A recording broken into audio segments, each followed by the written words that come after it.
Bonjour Kevin, nous sommes le mardi 7 janvier. Il est actuellement 6h25 du soir, 18h25.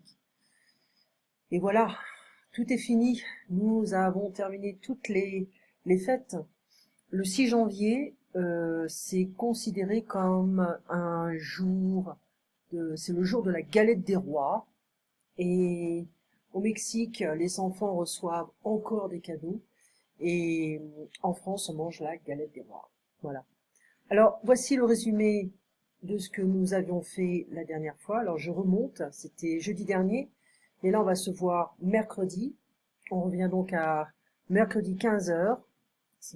J'aime bien noter ce genre de choses parce que euh, je n'aime pas Je n'aime pas iCloud, je n'aime pas partager les informations depuis mon ordinateur.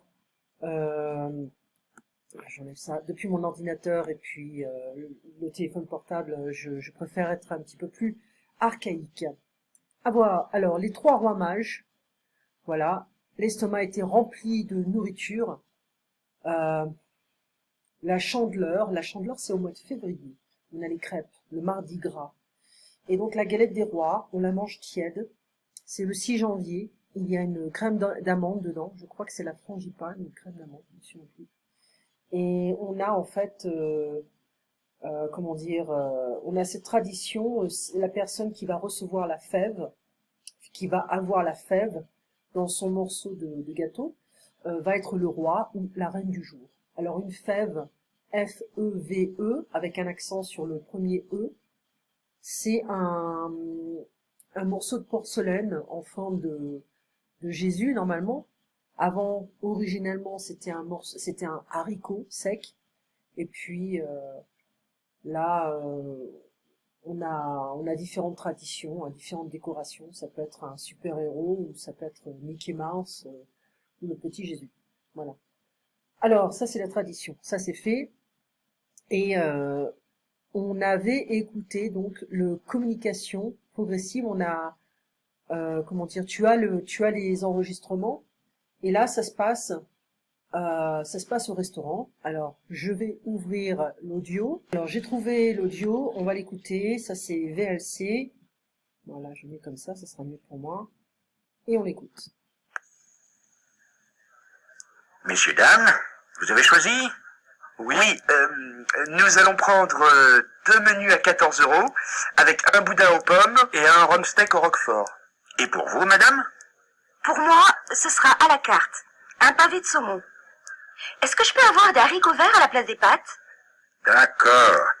Un saumon haricot vert. Vous ne prenez pas d'entrée? Non, merci. Quelle cuisson pour la viande? Saignante? À point? Saignante, s'il vous plaît. Et comme boisson? Un petit rouge léger pour aller avec la viande et le poisson? Oui, bonne idée. Et une carafe d'eau aussi, s'il vous plaît. Ça vous a plu? Oui, merci, c'était délicieux. Vous prendrez un dessert? Oui, moi je prendrais bien une glace.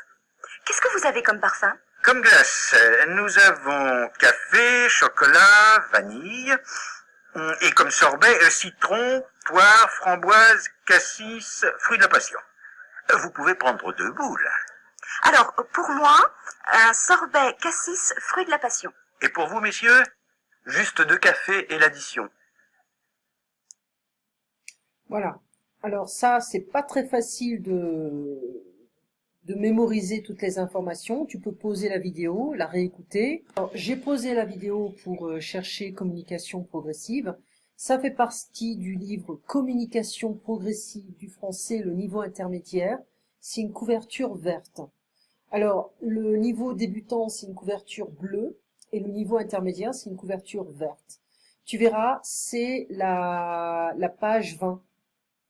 La page 20. Passer une commande. Là, il y a deux dialogues.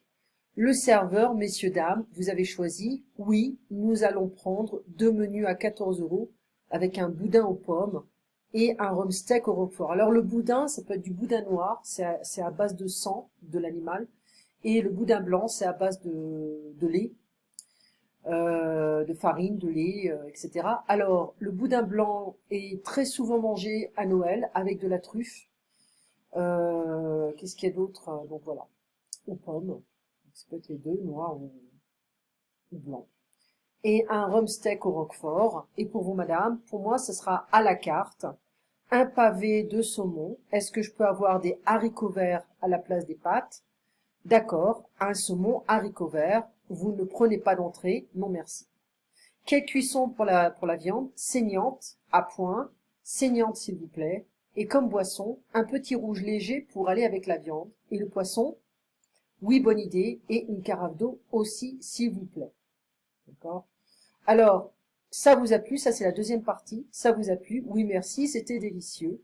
Vous prendrez, alors attention, on analyse là. Vous prendrez, on a un futur. Hein, vous prendrez un dessert. Oui, moi, je prendrais bien volontiers, je prendrais volontiers ou je prendrais bien une glace. Qu'est-ce que vous avez comme parfum? Nous, alors, comme glace, nous avons café, chocolat, vanille, et comme sorbet, citron, poire, framboise, cassis, on prononce le S, fruit de la passion. Vous pouvez prendre 2 boules. Alors pour moi, un sorbet, cassis, fruit de la passion, et pour vous, monsieur, juste 2 cafés et l'addition. Alors en effet, on a 2 hommes et une femme, et le serveur. Okay. Alors on a toutes les expressions ici, vous avez choisi, vous prendrez, je voudrais, je prendrais bien. Ah, c'est un conditionnel. Si on avait un conditionnel ici, ça serait vous prendriez. D'accord? Je vais prendre, qu'est-ce que vous avez comme?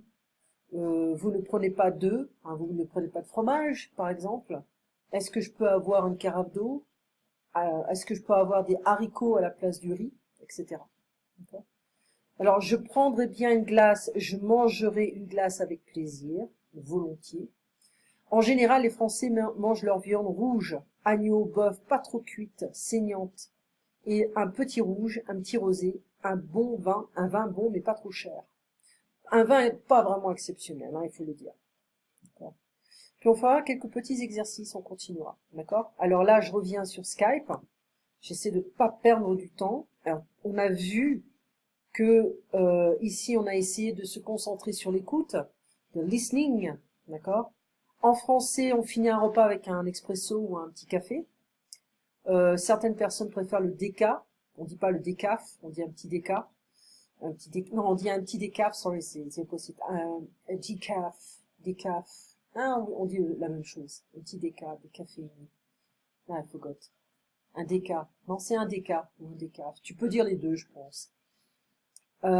Et on avait fait, voilà, notre audio concernant un document sur compréhension 3. Alors, je vais poser et je vais revenir sur compréhension. Le livre compréhension 3, c'est la leçon 1, comprendre, c'est la page 26. C'est l'unité 2, je crois. Je ne disais rien. Et là, on écoute un document, c'est le document 1. Et en fait, c'est track 11. Ça, c'est la liste d'audio que je t'avais envoyé. Alors, on écoute. Je mets ici, comme ça je pourrai commencer. Unité 2, leçon 1. Document 1, page 26. 7h30, vos infos trafic. Les routes sont déjà très chargées ce vendredi en raison des départs en vacances de février. Étant donné les conditions météorologiques, nous vous invitons à la plus grande prudence pendant tout le week-end. Si vous êtes sur l'autoroute du Sud, dans le sens Paris-Province, de violentes rafales de vent rendent la circulation très dangereuse entre Valence et Montélimar. On nous annonce également un bouchon de 25 km à la sortie de Lyon, probablement dû aux importantes chutes de neige de ces dernières heures, et un fort ralentissement de 10 km à la sortie de Montpellier. Faute d'avoir obtenu l'augmentation de salaire qu'ils demandaient, les personnels des péages autoroutiers sont en grève. Les véhicules roulent au pas, mais la circulation n'est pas bloquée. Enfin, la journée de demain est classée rouge. Si vous devez prendre la route, Bison Futé vous recommande de partir avant 7 heures le matin. Prenez garde aux brouillards matinaux qui seront présents sur toute la moitié est du pays toute la matinée. En revanche, La circulation devrait être fluide sur l'ensemble du territoire toute la journée de dimanche. Soyez prudents et pensez que partir samedi sous prétexte de gagner du temps n'est probablement pas un bon calcul. Voilà, alors tu peux toujours trouver la transcription de l'audio à la fin du livre. Il faut regarder un peu. Alors ici, il faut que je garde la page ouverte parce que je dois répondre. Alors ce document est un document informatif parce qu'on reçoit des informations sur le trafic, d'accord? Ce document est enregistré un vendredi, voilà, vendredi. Ce jour-là, la circulation est dangereuse, sur les routes du sud principalement. Il y a des problèmes à cause des intempéries, la neige, le vent. À Montpellier, les employés de la Société des autoroutes font la grève et demandent une augmentation de salaire. Avant cette sortie, les véhicules roulent au pas. Rouler au pas, ça veut dire rouler lentement, avancer très doucement. Pour le samedi, on prévoit que la circulation sera très chargée. Donc on peut partir avant 7 heures le matin, mais c'est pas recommandé en fait de partir le samedi. C'est mieux de partir le dimanche parce que la circulation sera fluide.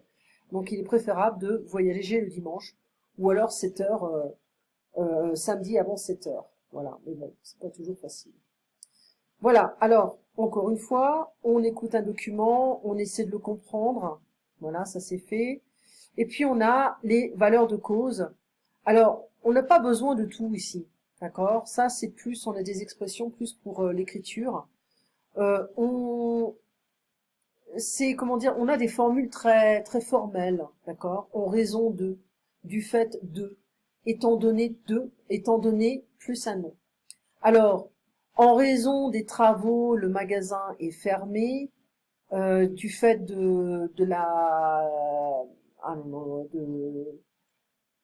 des fêtes de fin d'année, nous allons fermer le magasin plus tôt. Voilà. Étant donné que les gens n'achètent plus le 25 décembre, nous allons fermer plus tôt. Voilà. À chaque fois, on aura donc un nom. Mais l'expression la plus commune, c'est en raison de. En raison des fêtes, nous allons fermer plus tôt. Étant donné qu'il pleut, je vais rentrer. On parle pas vraiment comme ça. D'accord? On aura plus un langage administratif. Étant donné l'état des routes, étant donné l'état des autoroutes, l'autoroute blabla sera fermée pendant 2 mois. Voilà.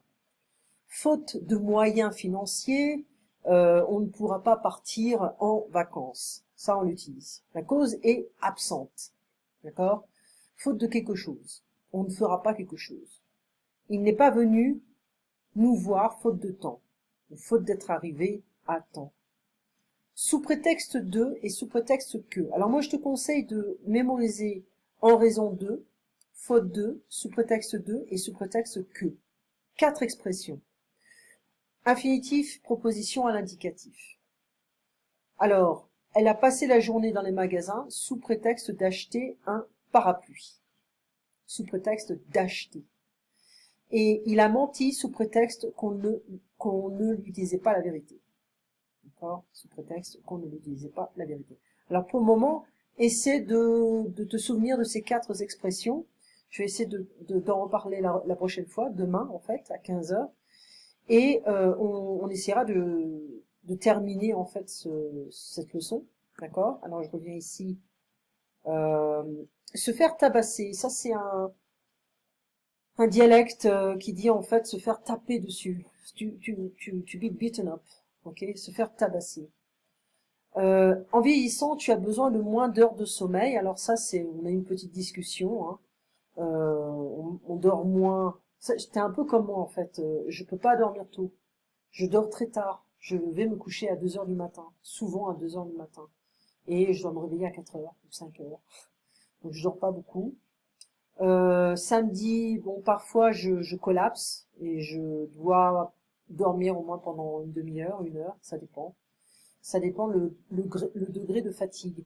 Quand ma fille va à l'école, je suis plus fatiguée parce que je dois courir tout le temps. Et donc là, on va reprendre le rythme normal. quand on ne dort pas beaucoup, on est comme un zombie, d'accord? Voilà, on ne se sent pas très bien.